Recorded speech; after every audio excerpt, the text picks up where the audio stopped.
Hi there. In this video, we're going to talk about how to add links to your emails. As you can see, I have this email that I've constructed, and I probably want to send this person to a specific link about combine harvesters on Wikipedia. So I've added the word here at the end there.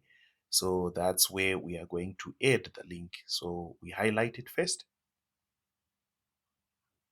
After we do that, we just go down and click where it says insert link. I'd already copied the link that I want the person to go to, so I'm just going to paste it here.